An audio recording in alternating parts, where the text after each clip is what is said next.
ஓம் சாந்தி. அவ்யக்த முரளி 19/3/1982. அவ்யக்த பாப்தாதா, மதுபன். இன்றைய முரளியின் தலைப்பு செய்யும் காரியம் ஆத்மாவை தரிசனம் செய்விக்கும் கண்ணாடி.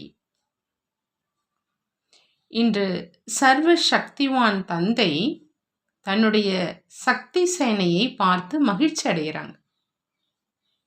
ஒவ்வொரு மாஸ்டர் சர்வசக்திவான் ஆத்மாக்கள் அனைத்து சக்திகளையும் எந்த அளவு தன்னுள் தாரணை செஞ்சிருக்கிறாங்க. விசேஷ சக்திகளை நல்ல முறையில் தெரிஞ்சிருக்கீங்க. மேலும் தெரிந்ததின் ஆதாரத்தில் சித்திரத்தை உருவாக்குறீங்க. இந்த சித்திரம் சிரேஷ்ட நிலை மற்றும் மகா நிலையின் சைத்தன்ய சொரூப அடையாளம். ஒவ்வொரு காரியமும் சிரேஷ்டம் மற்றும் மகானாக இருக்குது. இதன் மூலம் சக்திகளை சரித்திரத்தில், அதாவது காரியத்தில் கொண்டு வந்திருக்கிறாங்க.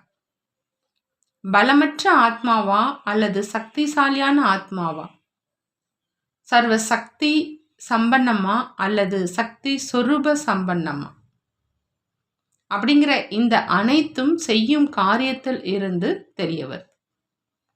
ஏன் அப்படின்னா, காரியம் மூலமாகத்தான் நம்பர் மற்றும் சூழ்நிலையினுடைய சம்பந்தம் மற்றும் தொடர்புல வர்றாங்க.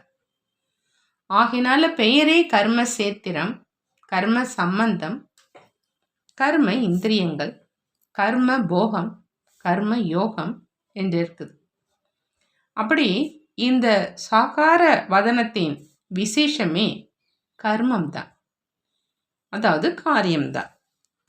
எப்படி நிராகார உலகின் விசேஷம் கர்மத்திலிருந்து விடுபட்டது, அதே மாதிரி பௌதீக உலகம் அப்படின்னா கர்மம். கர்மம் சிரேஷ்டமாக இருக்குது அப்படின்னா சிரேஷ்ட பிராப்தி இருக்குது. கர்மம் பிரஷ்டம், அதாவது கீழ்த்தரமாக இருக்கிற காரணத்தினால துக்கத்தினுடைய பிராப்தி இருக்குது. ஆனா இரண்டுக்குமான ஆதாரம் கர்மம் தான். கர்மம் அதாவது செய்யும் காரியம் ஆத்மாவை தரிசனம் செய்விக்கும் கண்ணாடி. கர்மம் அப்படிங்கிற கண்ணாடி மூலம் தன்னுடைய சக்தி சொரூபத்தை தெரிஞ்சிக்க முடியும். ஒருவேளை கர்மம் மூலமா எந்த ஒரு சக்தியின் பிரத்யட்ச ரூபம் தென்படலை அப்படின்னா, ஒருவர் எவ்வளவுதான் தன்னை நான் மாஸ்டர் சர்வசக்திவான் அப்படின்னு சொன்னாலும் கர்ம கஷேத்திரத்தில் இருந்துக்கிட்டு கர்மத்தில் தென்படலை அப்படின்னா யாராவது நம்புவாங்களா? எப்படி யாராவது திறமைசாலியான போர் வீரனாக இருந்தும் யுத்த மைதானத்தில் எதிரியின் எதிரில் யுத்தம் செய்ய முடியல, தோல்வி அடைஞ்சிடுறார் அப்படின்னா இவர் திறமைசாலியான போர் வீரன் அப்படின்னு நம்புவாங்களா? அதே மாதிரி ஒருவேளை யாராவது நான் சக்தி சொரூபமானவன் என்று தன்னுடைய புத்தியில நினைத்து கொண்டிருக்கிறார். ஆனால் சூழ்நிலையின் தொடர்பில் வரும் நேரத்தில் எந்த நேரம் எந்த சக்தியின் அவசியமாக இருக்குதோ அந்த சக்தியை காரியத்தில் கொண்டு வரல அப்படின்னா இவர் சக்தி சொரூபமானவர் என்று யாராவது நம்புவாங்களா? புத்தியால் மட்டும் தெரிந்து கொள்வது என்பது வீட்டில் அமர்ந்து கொண்டு தன்னை திறமை நிறைந்தவர் என்று நினைப்பது என்றாகிவிட்டது. ஆனால் தேவையான நேரத்தில் சொரூபத்தை காண்பிக்கல, தேவையான நேரத்தில் சக்தியை காரியத்தில் ஈடுபடுத்தலை, நேரம் கடந்து சென்ற பிறகு யோசித்தார் என்றால் அவரை சக்தி சொரூபம் என்று கூற முடியுமா? எப்படி நேரமோ அதுக்கேற்ற சக்தியை கர்மம் மூலமா காரியத்தில் ஈடுபடுத்தணும். கர்மத்தில் இந்த சிரேஷ்ட தன்மை தான் வேணும். அப்படி முழு நாளின் கர்ம லீலை மூலம் நான் எந்த அளவு மாஸ்டர் சர்வசக்திவான் ஆகியிருக்கிறேன் அப்படின்னு தன்னை சோதனை செய்யுங்க. விசேஷமாக எந்த சக்தி தேவையான நேரத்தில் வெற்றி அடைபவராக ஆக்குது, மேலும் விசேஷமாக எந்த சக்தியின் பலகீனம் அடிக்கடி தோல்வி அடைய வைக்குது. அநேக குழந்தைகள் தன்னுடைய பலகீனமான சக்தியை தெரிந்தும் இருக்கிறாங்க. சில நேரம் நன்கு தாரணை செய்யும் கூட்டம் இருக்குது, அல்லது தன்னுடைய சுய முயற்சியாளர்களின் வாயு மண்டலம் இருக்குது அப்படின்னா வர்ணனையும் செய்வாங்க. ஆனால் சாதாரண முறையில் பெரும்பான்மையோர் தன்னுடைய பலவீனத்தை மற்றவர்களிடம் இருந்து மறைக்க முயற்சி செய்வாங்க. சிலர் அந்த நேரத்தில் கூறவும் செய்வாங்க. இருந்தும் அந்த பலவீனத்தின் விதையை குறைவாகத்தான் தெரிஞ்சிருக்கிறாங்க. மேலோட்டமா வர்ணனை செய்வாங்க, வெளிப்படையான ரூபத்தினுடைய வர்ணனை செய்வாங்க. ஆனால் விதை வரை செல்ல மாட்டாங்க. ஆகினால ரிசல்ட் என்னவாக ஆகுது? அந்த பலவீனத்தின் மேலோட்டமான கிளைகளை வெட்டிடுவாங்க. ஆகினால கொஞ்ச காலம் அகன்றிட்டது என்று அனுபவம் ஆகுது. ஆனால் விதையாக இருக்கிற காரணத்தினால் சூழ்நிலைகளினுடைய தண்ணீர் கிடைப்பதனால் மீண்டும் அதே பலவீனத்தின் கிளை வெளிப்படுது. எப்படி இன்றைய நாட்களின் சூழ்நிலையில் உலகத்தில் நோய் முற்றிலும் அகலுவதில்லை. ஏன்னா நோயினுடைய விதையை டாக்டர்கள் தெரிஞ்சிருக்கல. ஆகினால நோய் உள்ளடங்கி போயிடுது, முற்றிலும் அகலுவது கிடையாது. அதே மாதிரி இங்கேயும் விதையை தெரிந்து விதையை அழிச்சிடுங்க. அநேகர் விதையை தெரிந்தும் இருக்கிறாங்க, ஆனால் தெரிந்திருந்தும் அலட்சியத்தின் காரணமாக சரியாகிடும் அப்படின்னு சொல்வாங்க. ஆனால் ஒரு தடவையில் எப்படி அழியும்? நேரமும் ஆகத்தான் ஆகும். அப்படியே அதிக புத்திசாலித்தனமாக நடந்துப்பாங்க. எந்த நேரம் சக்திசாலி ஆக வேண்டுமோ அந்த நேரம் ஞானம் நிறைந்தவராக ஆகிடுறாங்க. ஆனால் ஞானத்தினுடைய சக்தி இருக்குது, ஆனால் அந்த ஞானத்தை சக்தி ரூபத்தில் உபயோகப்படுத்தல், ஞான துளியின் ரூபத்தில் உபயோகிப்பது இல்லை. எனவே விதையை தெரிஞ்சுக்கிங்க. அலட்சியத்தில் தன்னுடைய சம்பூர்ண மற்றும் சம்பன்ன நிலையில் குறைவு ஆக்காதீங்கிறாங்க பாபா. மேலும் ஒருவேளை விதையை தெரிஞ்சதுக்கு அப்புறம் தனக்குள் தெரிந்து கொள்ளும் சக்தியை அனுபவம் செய்தீங்க, ஆனால் பஸ்வம் ஆக்கும் சக்தி என்று உணரலை அப்படின்னா மற்ற ஜுவாலா சொரூப சிரேஷ்ட ஆத்மாக்களின் சகயோகத்தையும் பெற்றுக்கலாம். ஏன்னா பலகீனமான ஆத்மா ஆன காரணத்தினால நேரடியாக தந்தை மூலமாக தொடர்பு மற்றும் சரி செய்தலை செய்ய முடியல. ஆகினால 2ஆம் நம்பர் சிரேஷ்ட ஆத்மாக்களினுடைய சகயோகத்தை பெற்று தன்னை வெரிஃபை செய்கிறதுனால சுலபமாக பியூரிஃபை ஆயிடுவீங்க. என்ன சோதனை செய்யணும், மேலும் எப்படி சோதனை செய்யணும் அப்படின்னு புரிஞ்சுக்கிட்டீங்களான்னு பாபா கேட்குறாங்க. ஒன்றும் மறைக்காதீங்க, 2வது தெரிந்த போதிலும் தட்டி கழிக்காதீங்க. அப்படியே இருக்க விட்டு நடந்து கொள்ளாதீங்க. இருக்க விட்டீங்க அப்படின்னா கதறீங்க. அப்படி இன்று பாப்தாதா சக்தி சேனையின் சக்தியை பார்த்து கொண்டிருந்தார். இப்பொழுது பிராப்தி ஆகியிருக்கும் சக்திகளை காரியத்தில் கொண்டு வாங்க. ஏன்னா உலகின் அனைத்து ஆத்மாக்களின் எதிரில் நீங்கள் செய்யும் காரியம்தான் உங்களை அறிமுகப்படுத்தும். காரியம் மூலம் சுலபமாக தெரிஞ்சுப்பாங்க. செய்யும் காரியம் மற்றவைகளை விட ஸ்தூலமானது, அதாவது வெளிப்படையானது. எண்ணம் சூட்சம சக்தி. இன்றைய நாட்களினுடைய ஆத்மாக்கள் ஸ்தூலமான வெளிப்படையான ரூபத்தை விரைவில் தெரிந்து கொள்ள முடியும். ஆனால் சூட்சம சக்தி ஸ்தூலத்தை விட வலுவானது. ஆனால் மக்களுக்கு சூட்சும சக்தியினுடைய வைப்ரேஷனை அறிந்து கொள்வது இப்போ கஷ்டமாக இருக்குது. கர்ம சக்தி மூலமாக உங்களுடைய எண்ணத்தின் சக்தியையும் தெரிஞ்சுப்பாங்க. மனசக்தியினால் செய்யும் சேவையை விட உயர்ந்தது உள் உணர்வு மூலமாக உள் உணர்வுகளை வாயுமண்டலத்தை பரிவர்த்தனை செய்யும் சேவையும் மிக உயர்ந்தது. ஆனால் இதைவிட சுலபமானது கர்மம். அதனுடைய பரிபாஷையையோ ஏற்கனவே கூறியிருக்கிறோம். ஆனால் இன்று இந்த விஷயத்தை, அதாவது கர்மம் மூலமாக சக்தி சொரூபத்தினுடைய தரிசனம் மற்றும் சாட்சாத்காரம் செய்வீங்க அப்படின்னு தெளிவுபடுத்து. கர்மம் மூலமாக எண்ணத்தினுடைய சக்தி வரை சென்றடைவது சுலபமாயிடும்.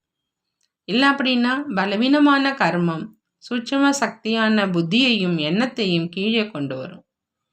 எப்படி பூமியினுடைய ஈர்ப்பு மேலே உள்ள பொருட்களை கீழே கொண்டு வருது? எனவே சித்திரத்தை சரித்திரத்தில் கொண்டு வாங்கங்கிறாங்க பாபா. நல்லது.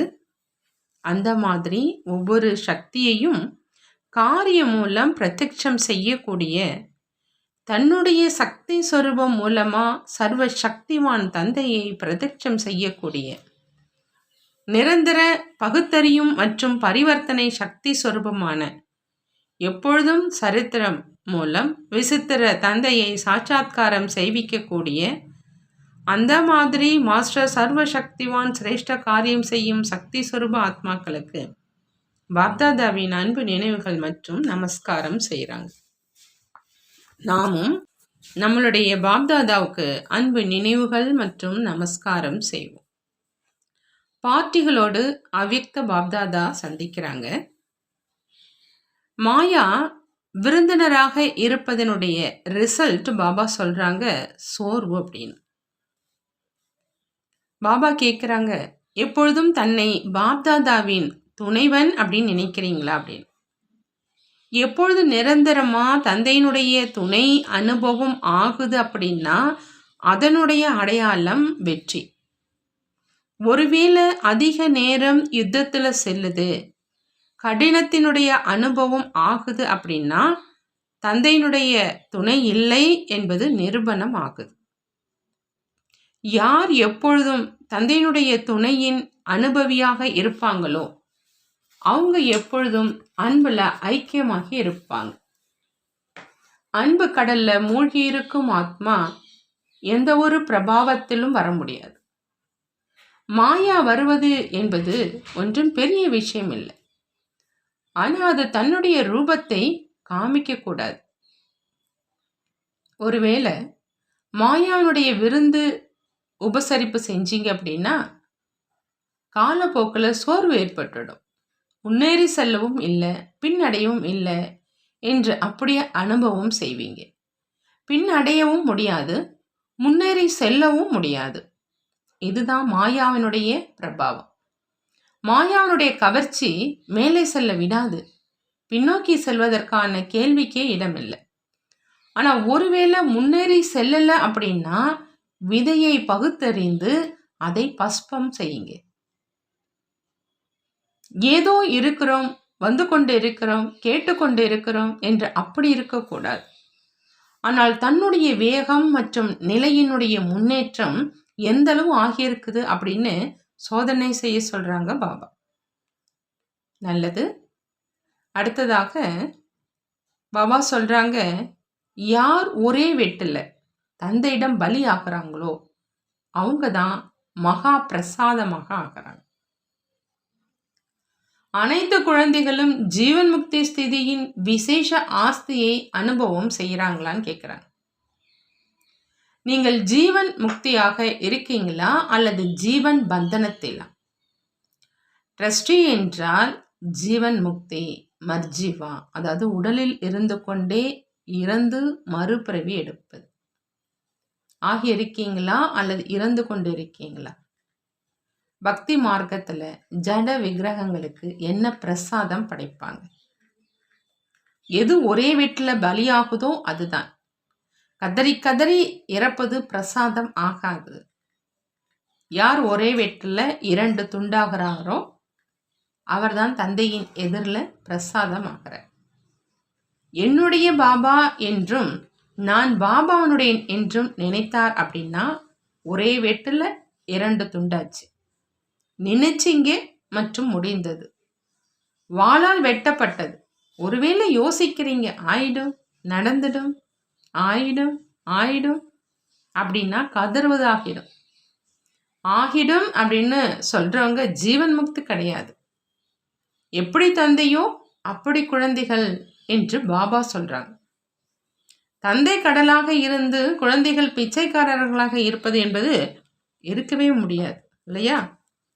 என்னுடையவராக ஆகு அப்படின்னு தந்தை வாய்ப்பை கொடுக்கிறார் அப்படின்னா இதில் யோசிப்பதற்கான விஷயம் எதுவுமே இல்லைங்கிறாங்க பாபா. நல்லது. பாபா வரதானம் கொடுக்குறாங்க. முயற்சி செய்வதன் கூடவே யோகத்தை பிரயோகம் செய்யும் விதி மூலமா உள் உணர்வை பரிவர்த்தனை செய்யக்கூடிய எப்பொழுதும் வெற்றி அடைபவர் ஆகுக. எப்பொழுதும் வெற்றி அடைபவராக ஆகணும் அப்படின்னா பாபா சொல்றாங்க, முயற்சி செய்வதன் கூட யோகத்தை பிரயோகம் செய்யும் விதி மூலமா உள் உணர்வை பரிவர்த்தனை செய்யணும். முயற்சி செய்வது நிலத்தை உருவாக்குறது, அதுவும் அவசியம்தான். ஆனா முயற்சி செய்வதன் கூடவே யோகத்தினுடைய பிரயோகத்தினால் அனைவரது உள் உணர்வுகளையும் பரிவர்த்தனை செஞ்சீங்க அப்படின்னா வெற்றி அருகில தென்படும்.